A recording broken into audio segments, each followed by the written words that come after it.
hari yang mulia ini, hari yang berbahagia ini. Semoga Allah sentiasa memberi manfaat dan barakah. Allahumma amin.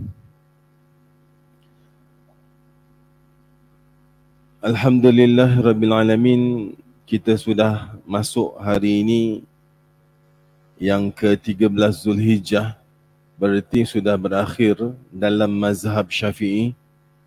Sudah berakhirlah hari tasyrik bagi kita dan tidak ada lagi terdengar takbir setelah solat fardu. Itu satu keindahan yang terbesar. Satu bunyi, satu irama, satu lafaz yang saya peribadi menganggap yang paling indah yang ada di bumi adalah takbir hari raya. Dan dia pun sudah pergi meninggalkan kita. Tinggallah kita di masjid ini. Tuan-tuan dan puan-puan, hari raya Kurban sudah berlalu. Cuma tidak terlambat kalau kita nak membincangkan sejarah, cerita terjadinya ataupun apakah sejarah di sebalik ibadah kurban ini. Saya yakin di kalangan kita semuanya sudah tahu ibadah kurban ini diambil daripada kisah Nabi Allah Ibrahim dan juga Nabi Ismail, yang mana Allah memerintahkan Nabi Ibrahim menyembelih anaknya Nabi Ismail. Tetapi ada episod-episod lain yang mungkin jarang didengar ataupun belum diceritakan. Dan sempena kita masih lagi di bulan Zulhijjah dan kita masih lagi berada di hari tasyrik dah berakhir ni, rasanya masih layaklah kita nak membincangkan apa sebenarnya sejarah, apa sebenarnya pelajaran, apa sebenarnya message yang ingin Allah sampaikan kepada kita di sebalik hari raya Kurban ini. Dalam beberapa riwayat diterangkan satu ketika dan satu saat Nabi Allah Ibrahim ini ingin melakukan safar. Safar ni travel. Jadi Nabi Allah Ibrahim ingin menuju ke sebuah negeri. Ada beberapa riwayat mengatakan Baitul Maqdis. Jadi dalam perjalanan ini Nabi Allah Ibrahim untuk sampai ke destinasi yang dia nak tuju ni, Nabi Allah Ibrahim ni nak tak nak kena melepasi negeri-negeri tertentu. Contoh tuan-tuan, kalau tuan-tuan nak balik Kelantan, datangnya dari sini, dari Kelang ni, rasa-rasa negeri mana yang kita kena masuk lalu? Pahang. Menyampoh macam mana pun dengan orang Pahang, lalu juga tak? Lalu juga. Jadi Nabi Allah Ibrahim nak sampai ke sebuah destinasi, dia terpaksa lalu beberapa negeri. Dan dalam sebahagian riwayat, Nabi Ibrahim memang terpaksa masuk negeri itu sebab bekal dalam perjalanannya tu dah habis. Orang dulu kan kalau travel, kalau bermusafir 3 bulan, 6 bulan. Dan tak ada highway, tak ada RNR, padang pasir.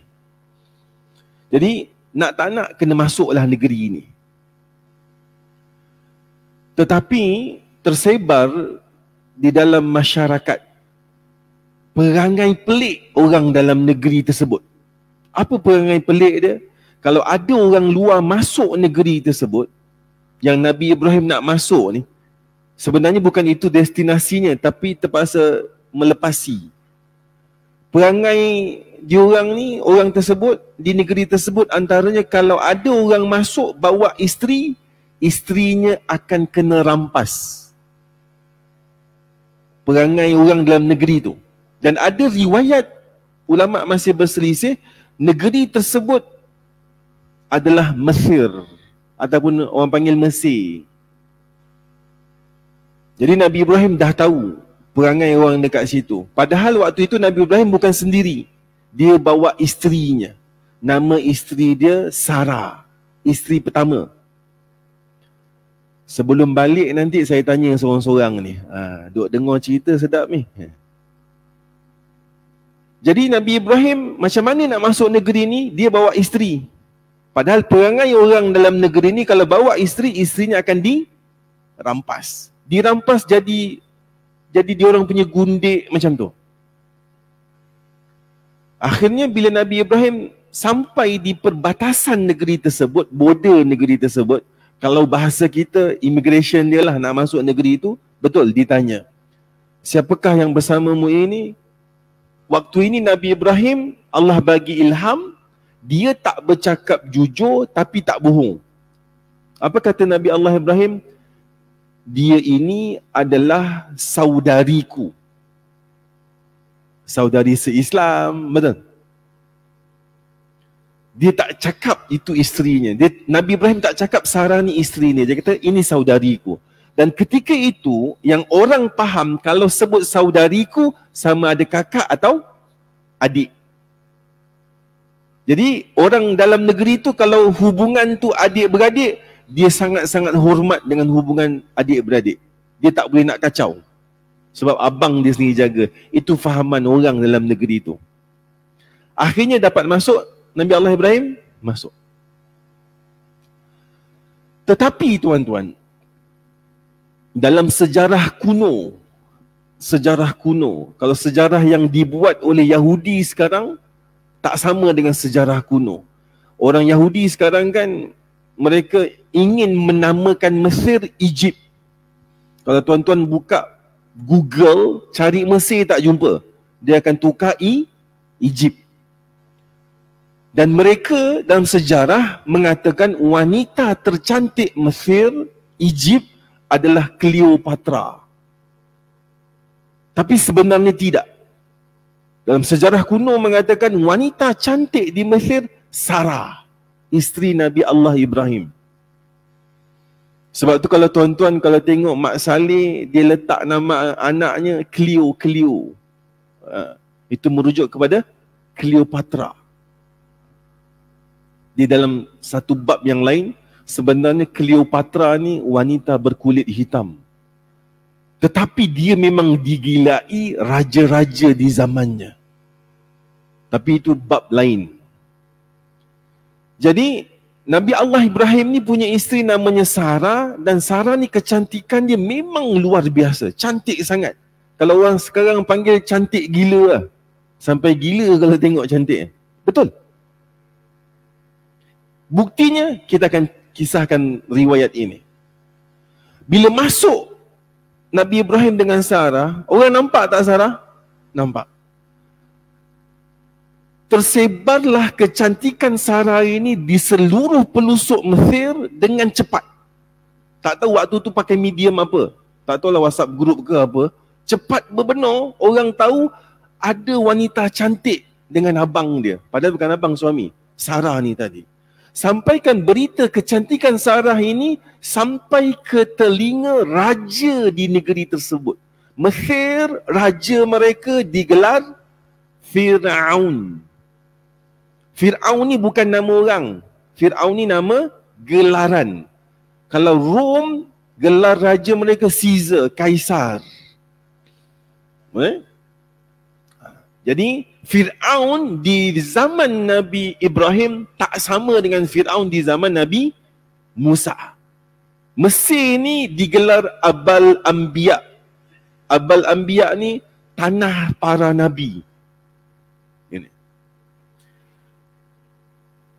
Khabar cerita tentang kecantikan Sarah yang melampau-lampau ni sampai ke Fir'aun. Fir'aun pun tertanya-tanya, teringin nak tengok sebab kecoh apa benar. Kecoh apa benar. Akhirnya Fir'aun pun menghantar jemputan, menjemput Nabi Allah Ibrahim dengan Sarah datang ke istana. Tapi dia tak kasih masuk dua-dua. Dia suruh Sarah masuk dulu. Tuan-tuan, dalam riwayat bila Sarah masuk, Fir'aun tengok je Sarah, tuan-tuan. Ini istilah bahasa saya. Ya. Bila Fir'aun tengok je Sarah, tuan-tuan, terus menjejeh-jejeh. Apa menjejeh-jejeh? Meleleh-leleh. Sebab apa? Terlalu cantik. Dia kalau tengok movie kan ada sound effect kan. Ini cerita tak ada sound effect. Saya pakai istilah je lah. Menjejeh-jejeh. Dalam riwayat, Fir'aun ni tengok kecantikannya ni. Jadi, tuan-tuan, cantik di wajah dengan cantik menyeluruh beza kan? Okay. Fir'aun punya tergiur melihat Sarah sampai dia terus, bahasa kita ni, dia terus terekam Sarah. Faham? Padahal Fir'aun ni raja ni. Gundik dia tak tahu berapa ramai ni. Tapi sebabkan cantiknya Sarah ni, dia tak boleh kontrol. Betul-betul Fir'aun si Fir'aun ni. Betul? Dia terekamnya Sarah. Sarah isteri Nabi, doa tak? Doa. Allah tolong langsung on the spot Fir'aun ni dia punya kaki tangan paralyzed, tak bergerak. Akhirnya Fir'aun merayu, tolong minta sembuhkan. Dia ingat Sarah ni bomoh. Sarah doa sembuh. Sembuh tuan-tuan, elok balik tangan kaki, tengok Sarah menjejeh lagi, terekam lagi. Sarah doa lagi, doa balik. 3 kali berturut-turut. Habis tu Fir'aun kata apa? Sesungguhnya engkau benar-benar bukan manusia, dia kata. Akhirnya Fir'aun kata dengan Sarah, baiklah, apa yang kau inginkan datang ke negeri kami?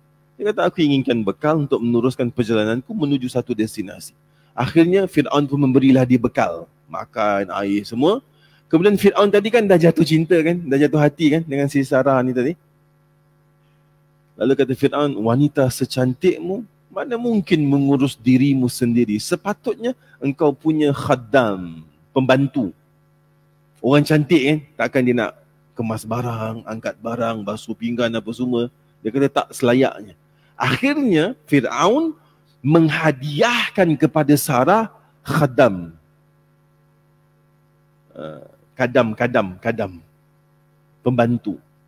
Yang mana pembantu itu adalah dayang dalam istana Fir'aun.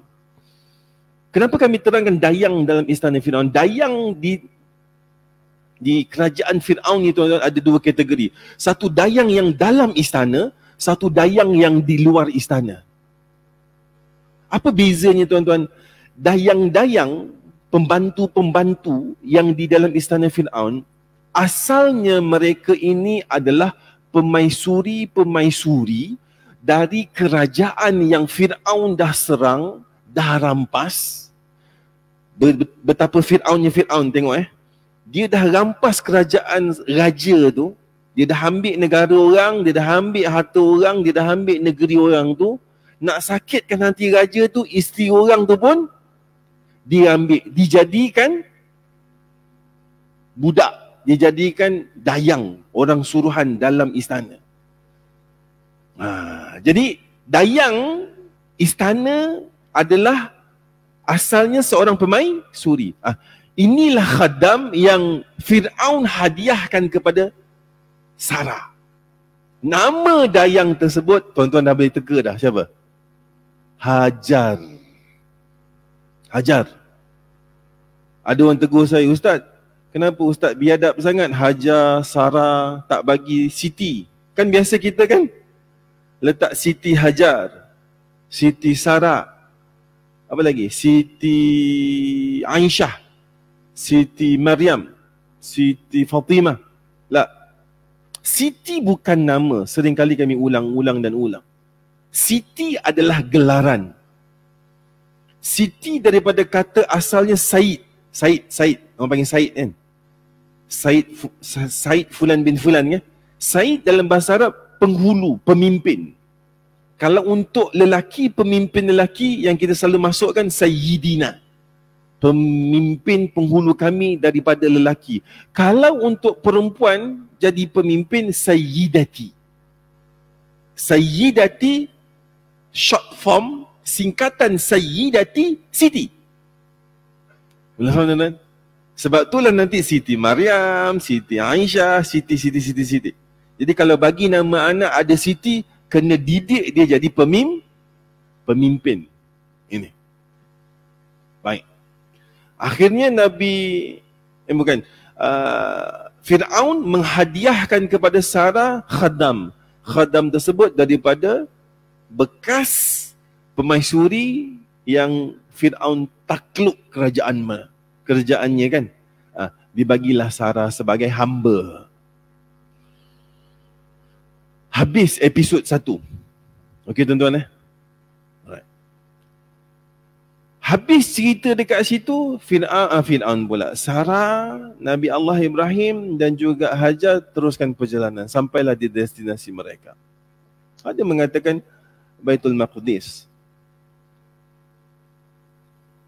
Tuan-tuan dan puan-puan, Nabi Allah Ibrahim dengan Sarah ni takdirnya dah lama bernikah tapi tak punya anak.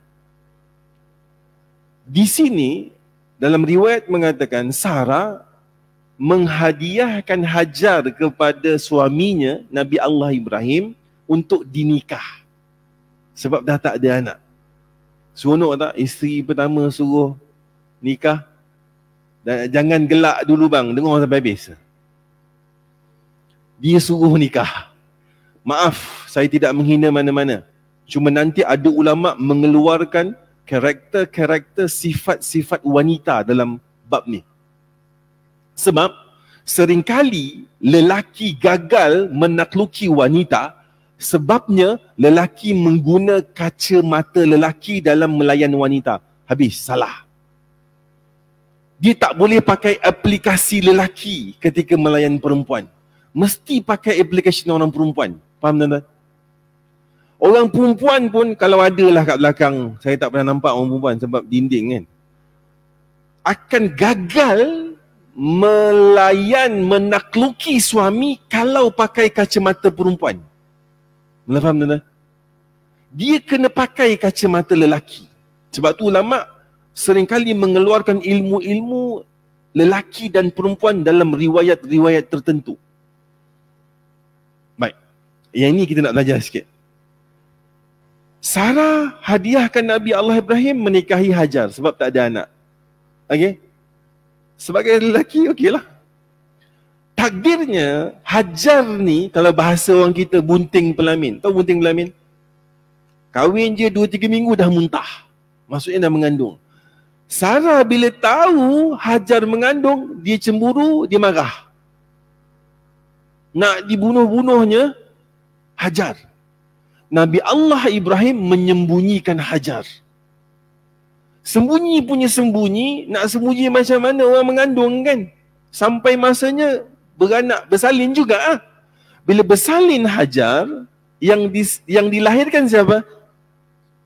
Nabi Allah Ismail. Ini cerita susur galur cerita korban ni bang. Bila bersalin Hajar ni melahirkan Nabi Allah Ismail, Sarah dapat tahu. Waktu itulah dia punya maksimum meletup. Faham tak maksud kami? Tadi seronok tak? Dia suruh kahwin. Lepas tu dia sendiri meletup. Kau bang, kalau dia kasih kau kena fikir panjang-panjang bang. Dia ada side effect dia. Setiap keuntungan mesti ada risiko. Every profit got risk. Ni bahasa orang meniaga. Seronok-seronok juga, risiko ada. Seriusnya Sarah marah dengan Hajar tuan-tuan. Sampai dia cari Hajar, dia nak potong-potong Hajar. Buktinya tuan-tuan, sampaikan Allah turunkan wahyu, Nabi Allah Ibrahim diwahyukan larikan Hajar dengan Nabi Ismail. Dalam riwayat dikatakan, ketika Allah mewahyukan Nabi Ibrahim melarikan Hajar dengan anaknya Nabi Ismail ni, Nabi Ibrahim sampai, apa nama dia kat sini? Kain daripada benang-benang yang tebal. Bahasa kita guni. Tapi guni tu tak cukup tebal. Dia macam tali tu diikat jadi kain. Berat tak tu? Okay. Jadi Nabi Ibrahim ambil kain tu yang besar, diikat dekat kain yang tebal tadi, guni tu. Lepas tu yang hujung ni ikat dekat tunggangan dia, kuda. Jadi bila jalan ni, kain yang berat tadi akan terseret. Tujuannya apa? Supaya kain tadi menyeret jejak tapak kaki kenderaan yang Nabi Allah Ibrahim nak pergi mana tu. Serius tak serius Sarah nak pergi kejar ni? Kau jangan main-main bang. Dia nak potong, dia potong betul bang. Ini sebahagian riwayat. Habis cerita tu. Nampak tuan-tuan? Episod 1 dapat, episod 2 dapat. Ini sejarah. Nabi Allah Ibrahim pun meneruskan perjalanan tanpa tahu destinasi dekat mana. Let it go with the flow, mengalir je. Sampai satu tempat di tengah-tengah padang pasir, Allah perintahkan berhenti, turunkan Hajar, turunkan Nabi Allah Ismail. Betul? Turunkan, Nabi Ibrahim tinggalkan air, tinggalkan beberapa tangkai kurma. Cakap apa pun tak ada. Terus tinggalkan. Sebab memang Nabi Allah Ibrahim tak sampai hati nak tinggalkan Hajar. Tuan-tuan, bahasa kita Hajar ni dah habis pantang belum? Belum bang. Ini banyak pelajaran yang perlu kita ambil. Belum habis pantang. Anak masih merah? Merah. Nabi Ibrahim sayang tak dengan anaknya? Sayang. Tuan-tuan, yang Sarah cemburu gila dengan Hajar ni, sebahagian ulama mengatakan tadi tuan-tuan, Sarah dengan Hajar, siapa yang paling cantik? Sarah. Tapi kenapa Nabi Allah Ibrahim lebih cenderung, lebih berat kepada Hajar? Di sini ada pelajarannya. Ini untuk orang perempuan khusus. Kecantikan bukanlah modal utama menakluki lelaki. Tak. Bukan. Sarah ni, Hajar ni, dia asalnya siapa? Hamba abdi.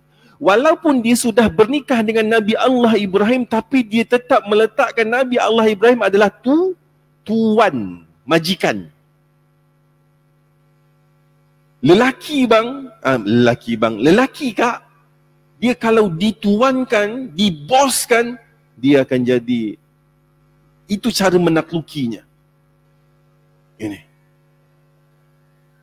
Lepas tu tuan-tuan, Allah suruh tinggal. Anak pun yang ditunggu-tunggu kan. Tapi Allah terus tinggal. Nabi Ibrahim terus patah balik. Namanya isteri, tanya tak suami nak pergi mana? Abang nak ke mana kalau bahasa kita lah. Nabi Allah Ibrahim tak mampu nak jawab apa ni. Sebab memang sedih sesangat. Tapi perintah Allah tidak. Perintah Allah. Sedih ni kak, bang. Tinggalkan anak baru merah lagi dalam pantang. Hajar tanya nak ke mana, tak jawab. Sampai 2-3 kali tak jawab. Ni kak, ni tips. Kalau suami tak jawab kak, ni ambil tips ni. Apa Hajar buat? Tanya tak jawab. Hajar ni dia jawab sendiri. Apakah ini perintah Allah? Allah memerintahkan kau ke sana ke sini. Dia jawab sendiri, dia sejukkan hati dia. Pergilah wahai suamiku. Nabi Ibrahim pergi, tinggallah Hajar dengan Nabi Ismail. Dekat mana tuan-tuan? Dekat padang pasir. Tuan-tuan, hari Sabtu ke Jumaat macam tu, sahabat saya dekat Mekah, dia kata 63 darjah Celsius. 63. Itu nak buat telur setengah masak bang, kau tak payah rebus air bang. Kau kambus telur tu dekat pasir. 63. Kalau nak rasa pergi bulan ni, bulan apa? Bulan sekarang ni bulan 6, bulan 7 tu 50, 55, 60 tu. Bayangkan perempuan dalam pantang tengah padang pasir, tak ada sesiapa dengan bayi yang masih merah. Okey. Hari ke hari bekal air dan bekal kurma tu habis tak? Habis. Bila habis air, bila habis kurma, wanita yang mengandung, bila dia tak minum air, badan dia, tubuh dia boleh produce air susu tak? Tak boleh. Bila air susu dah tak ada, budak tadi menyusu menangis tak? Menangis. Tuan-tuan, orang budak yang baru lahir kalau menangis, dia menangis ke melalak? Ni cerita ni. Akhirnya tak ada air, menangis. Hajar pun, isteri Nabi, berdoa pada Allah. Di sini pelajaran yang besar tuan-tuan. Berdoanya Hajar bukan hanya berdoa. Lepas dia berdoa, dia tinggalkan Nabi Ismail. Kalau tuan-tuan nak bayangkan, dia tinggalkan di kawasan Kaabah tu, Hijr Ismail. Kat situ kawasannya. Lepas tu dia berjalan pergi ke Bukit Sofa. Yang pernah pergi umrah, Bukit Sofa dengan Kaabah ni jauh ke dekat? Jauh. Lebih kurang sini hampir-hampir nak dekat Sempang 4 tu. Betul kan? Lebih kurang. Tuan-tuan boleh rasa tak perasaan mak yang baru dapat anak, kena tinggal anak kat masjid, mak dia berjalan nak ke Sempang 4 tu. Tah ular ke, kala jengking ke, boleh bayangkan ya perasaannya ibu waktu tu. Waktu tu perasaannya hancur. Badannya dalam pantang. Sampai Bukit Sofa ni tuan-tuan, Hajar ni panjat. Tahu panjat tak? Macam orang panjat gunung tu, climbing bukit daripada batu, tinggi-tinggi ni lah. Shilling ni lah. Asalnya Bukit Sofa ni tuan-tuan, tinggi-tinggi ni, Shilling Bucu ni. Asalnya. Yang sekarang yang tuan-tuan pergi tawaf tu dah kat pucuk lah. Sebab dia dah upgrade. Tuan-tuan, perempuan tinggalkan anak dalam pantang, panjat bukit batu. Teruk ke, senang ke, susah tu? Ini ada pelajaran yang penting kita kena ambil. Wallahi. Setiap tahun ini yang Allah nak ajar kat kita bila masuk raya kurban. Panjat dekat atas tu buat apa tuan-tuan? Bukan cari air. Dia standby dekat atas tu, dia nakkan view. Tahu view tak? Bila kat bukit kan nampak jauh kan, dia nak tengok ada tak orang lalu lalang, dia nak panggil, nak minta bantuan makan. Naik atas tu terus jumpa orang ke? Tercongok tak kat atas tu? Ni bahasa saya ni.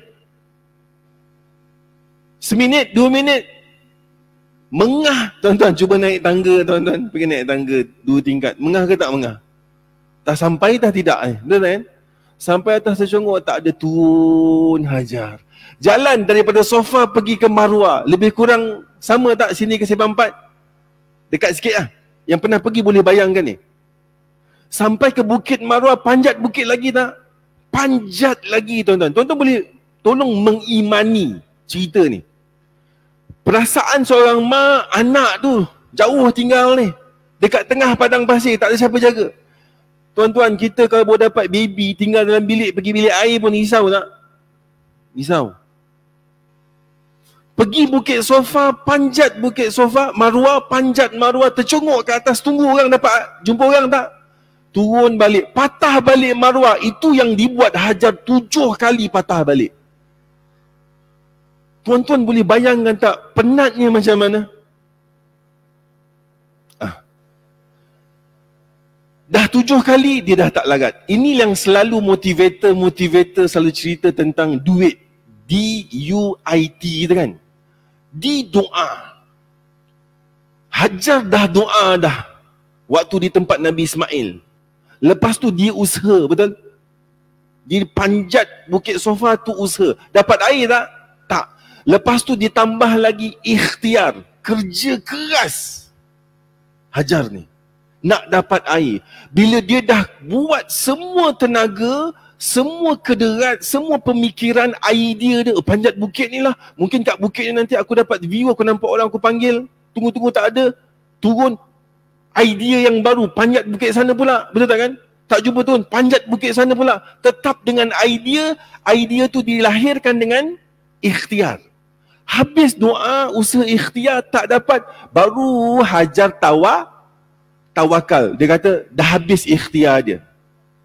Ini tips yang paling besar tuan-tuan.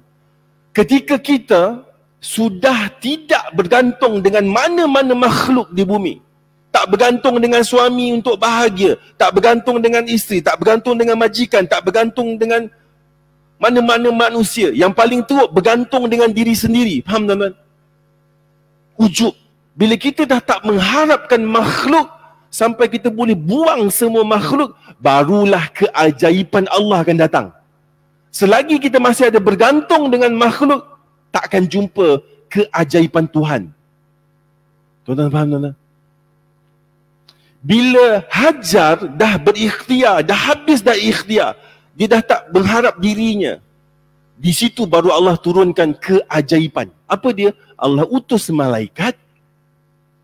Malaikat turun ke bumi. Kemudian malaikat tersebut menghunus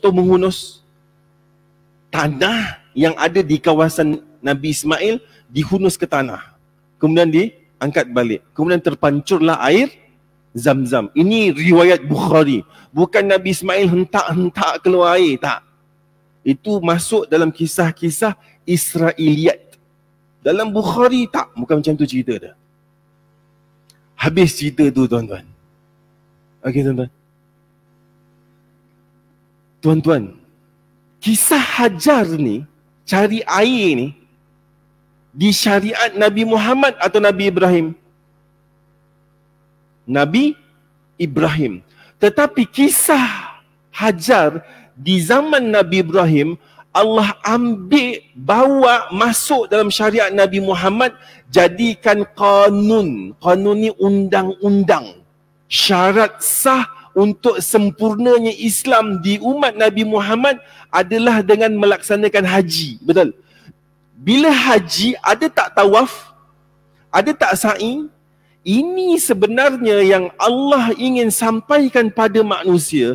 Tugas kita di bumi, tuan-tuan, berdoa dulu kepada Allah, beribadah dulu kepada Allah, lepas tu kena kerja gila-gila, kerja keras. Sebab hari ni, tuan-tuan, ada 3 manusia jenis, kategori manusia. 3 ni fail. Pertama, ramai tak yang rajin berdoa, rajin ibadah, malas kerja? Ramai sikit. Tak payah angkat tangan, malu. Faham? Ramai tak ni? Banyak Ustaz, tuan-tuan. Ustaz, barang semua naik. Itu, ini naik. Dia sehari kat masjid dah Ustaz, 5 waktu sehari. Tapi masalah lah Ustaz. Dia balik kerja pukul 5. Saya tanya tidur pukul berapa? Pukul 12 baru boleh tidur. Habis daripada pukul 5 sampai pukul 12 buat apa? Maplay lah Ustaz. Nampak bang? Kadang-kadang saya minta maaf bagi lelaki. Ar-rijalu qawwamun 'ala nisa bima faddalallahu ba'dhum 'ala ba'd. Ar-rijal, lelaki. Qawwamun, apa? Qawwam, pemimpin. 'Ala nisa, bagi wanita. Bima, disebabkan faddalallah, kelebihan, keutamaan yang diberikan kepada lelaki, 'ala ba'd, yang Allah tak bagi pada perempuan. Jadi kita lelaki, kalau nak dilayan sebagai pemimpin, kena deliver dulu kerja kita. Apa kita punya tugas? Makan, minum, tempat tinggal, isteri tak bekerja. Itu baru dapat selayaknya penghormatan daripada isteri. Dan Allah akan bagi dia crown. Tahu crown? Mahkota pemimpin. Bila Allah dah sarung dia mahkota pemimpin, tuan-tuan, isteri automatik akan respect. Respect bukan diminta. Cuba tuan-tuan tengok zaman bapa, nenek kita dulu. Walaupun kerja kampung, walaupun rumah satu bilik, zaman dulu basikal cabuk dah paling bagus, betul tak kan? Ada cerita, isteri bergaduh dengan lelaki. Atuk-atuk kita, settle semua tak? Betul tak kan? Aku dulu kecil-kecil, bapak saya macam ni. Settle. Sebab apa? Allah sarungkan dia ni mahkota kepimpinan. Sebab rumah dia settlekan, dia tak kasih isteri kerja, makan apa pun dia akan buat. Baru dia dapat title pemimpin. Hari ni tuan-tuan saya banyak jumpa, bukan tuan-tuan lah, bukan orang dalam masjid ni mudah-mudahan. Dia selalu cakap macam, Ustaz, saya tak nak kaya-kaya sangat. Saya dapat motor cabur, ada kereta buruk ni, settle pun settle lah Ustaz. Saya dah bersyukur lah. Kadang-kadang saya pening, ini syukur sebab dia soleh benar ke? Atau syukur untuk tutup kemalasan diri dia, faham? Untuk dia malas bekerja keras? Atau ini dijadikan alasan, nanti bila isteri nak claim, oh awak ni membazir je lah. Langsir tu elok lagi. Padahal elok-elok dah berlubang bang. Faham? Kadang-kadang ini pelik sikit. Yang kedua, yang pertama tuan-tuan, banyak tak orang yang kerjanya berdoa, bersyukur tapi malas kerja? Ramai tak? Sesuai tak dengan syariat yang dimaksudkan dalam cerita Safa Marwah ni semua? Sesuai tak? Cuba tengok Hajar tuan-tuan. Perempuan yang mengandung dalam pantang, tinggalkan anak, panjat bukit, turun bukit, kerja kerasnya hajar begitu. Malu kita sebagai lelaki pemalas. Apa rezeki Mika pagi ni, malam ni kena lanyak malam ni. Yang kedua tuan-tuan, rajin kerja. Sampai 2-3 jam dia tidur. Ramai tak kerja gila ni? Sembayang tak, doa tak, ibadah tak. Ni kategori yang kedua. Ramai sikit. Assalamualaikum. Tak nak mengaku ke apa ni? Bila sakit, bukan doa, bukan taubat dulu. Doktor dulu, ubat dulu. Betul? Ni, puak-puak yang nombor 2. Puak nombor 3, lagi pelik. Apa tuan-tuan? Dia ni rajin doa, rajin kerja. Tapi problem juga. Yang ini hati-hati. Rajin doa, rajin kerja. Tapi tuan-tuan, bila dia buat sesuatu, contoh dia dah berdoa nak duit, nak bisnes. Dia doa, dia meniaga. Dah meniaga dirugi, bankrupt, terbakar. Lepas tu dia marah dengan Tuhan. Apa ya Allah, kenapa aku dah doa, kenapa tak bagi, kenapa tak sukseskan? Mana tak orang mungut contoh? Why me, dia kata. Kenapa aku ya Allah? Ini nombor 3 tuan-tuan. Tuan-tuan, doa package-nya ikhtiar. Tetapi kelompok ketiga ni apa tuan-tuan? Jangan pernah kita mengajar Allah atau mengajar Allah. Seakan-akan dia nak ajar Allah macam mana nak kabulkan doa yang dia minta. Faham tak? Saya minta dengan Pok Nik. Pok Nik, pinjam 500. Boleh Ustaz. Ustaz punya pasal boleh Ustaz. Tapi Pok Nik 500 tu semua duit singgit-singgit Pok Nik dah mula pelik lah. Kau ni nak minta 500 macam-macam songil pula. Tapi kalau boleh Pok Nik hantar malam ni pukul 3 pagi. Tepat pukul 3 pagi baru tekan lonceng rumah saya. Ustaz, kau nak minta 300, 500 aku bagi. Tapi jangan banyak. Faham tak saudara? Kita dah doa dengan Allah. Kerja kita ikhtiar. Jangan atur Allah macam mana Allah nak buat kerja Allah. Faham? Allah boleh bagi doa kita sama ada daripada ikhtiar yang kita buat ataupun selain yang kita buat. Hajar tadi panjat sofa Marwah, dapat air tak? Tapi tugas kita doa ikhtiar. Allah akan bagi dengan cara Allah. Ibn Qayyim pernah mengatakan, tanda-tanda doa tidak dikabulkan adalah Allah takdirkan dia tidak berdoa. Jadi kalau dah doa, mesti makbul. Sama ada langsung dibagi, diganti, ditunda. Faham tuan-tuan? Jadi inilah sebenarnya kunci kehidupan tuan-tuan. Sebab itulah, okey, itu episod ketiga. Okey. Nanti ada satu kisah lagi, habis tuan-tuan. Kita kena habiskan cepat ni. Cerita ni sepatutnya 3 bulan cerita. Tapi Mika bijak kan, senang lah. Setengah jam settle. Kemudian Nabi Ibrahim musafir, dia patah balik. Kan dia cerita yang dia suruh sembelih anak dia semua. Yang tu saya tak payah cerita lah, tuan-tuan dah tahu cerita. Lepas tu Allah perintahkan Nabi Ibrahim buat apa? Bangunkan Kaabah. Okey. Dengan siapa? Nabi Ismail. Siap Kaabah, Allah suruh Nabi Ibrahim di dalam surah Al-Hajj ayat ke-27. Allah Azza wa Jalla berfirman, wa'adzin finnas bilhajj. Wa'adzin, mu'adzin, laungkanlah finnas kepada seluruh manusia, serulah kepada seluruh manusia bilhajj, untuk melaksanakan haji. Waktu tu Nabi Ibrahim bukannya tak percaya, dia kata, ya Allah, macam mana aku nak panggil semua manusia satu bumi? Suara aku tak sampai kepada dia orang. Suruh laung macam azan ni. Apa kata Allah Azza wa Jalla? Engkau, tugas kau hanya melaungkan. Adapun aku yang akan membawa suaramu sampai kepada seluruh manusia. Waktu tu Nabi Ibrahim, dia panjat makam Ibrahim. Tahu makam? Yang pernah pergi umrah tahu makam. Makam ni bukan makam. Bukan. Makam ni azan.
Bismillahirrahmanirrahim. Kita sambung sikit.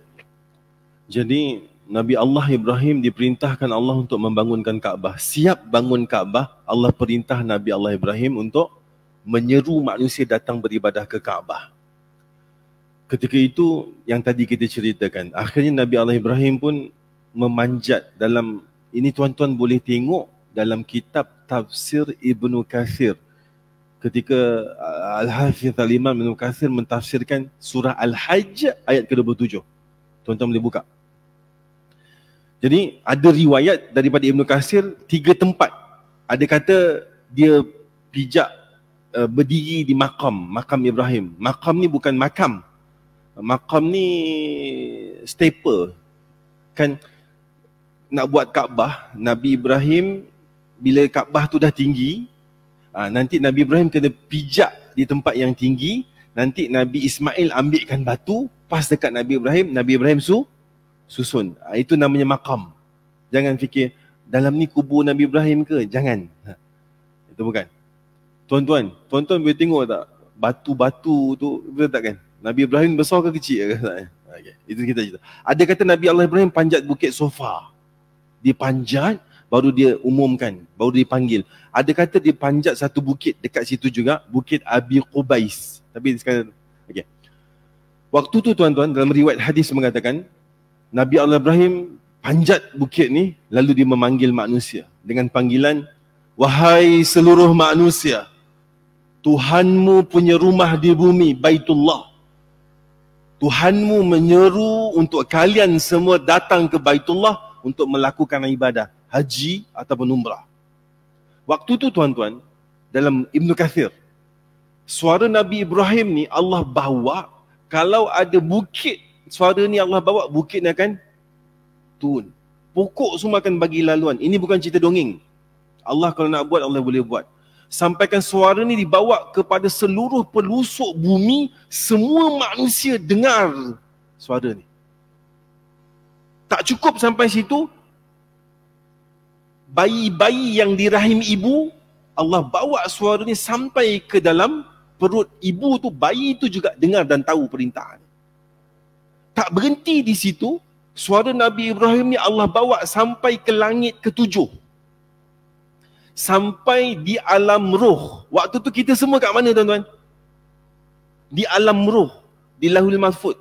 Semua roh-roh yang sedang tunggu giliran, yang takdirnya Islam nak turun di bumi, semua yang berkumpul ni, roh-roh ni, sebelum turun kat bumi, dengar seruan ini. Sebab tu tuan-tuan, saya minta ampun, minta maaf. Yang belum pergi umrah, belum ni maksudnya dia belum sampai dia punya giliran. Cuba angkat tangan. Yang belum. Ni semua dah pergi umrah ke apa ni? Ni nak doa kan ni? Cuba angkat tangan. Okey. So angkat tangan pun takut.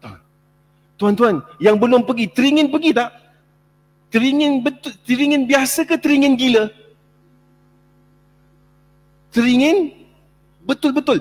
Yang dah pergi, teringin pergi lagi tak? Kenapa tuan-tuan?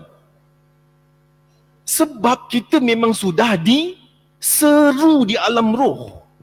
Sebab itulah bila, cuba tuan-tuan tengok nanti bila kita pergi umrah, saya yang duk pergi sekolah kat sana punya sibuk nak balik ni. Tuan-tuan, contohlah kalau tuan-tuan masuk ke Madinah, nanti daripada Madinah nak pergi Mekah, niatnya miqat dekat Masjid bin Ali di Madinah. Tahu-tahu ni. Lepas tu tuan-tuan, kita dah niat pakai ihram semua, kita akan baca yang namanya talbiyah. Tahu kan? Apa isi talbiyah?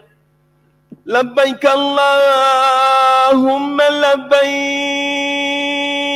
labbaik la syarika laka labbaik, innal hamda wal ni'mata. Tahu kan? Tuan-tuan, apa maksud labbaik Allahumma labbaik, labbaik la syarika laka labbaik? Ya Allah, aku datang ya Allah, aku sambut seruhanmu dulu ya Allah. Ni. Allah faham? Ini dia menjawab panggilan. Bila dia dipanggil? Jawapan ni untuk panggilan bila? Zaman Nabi Ibrahim bangunkan Kaabah. Sebab itu kadang-kadang waktu saya dekat sana, ada mutawif 15 minit pertama je talbiah, lepas tu dia bercerita dalam bas. Ini kurang tepat. Faham kan?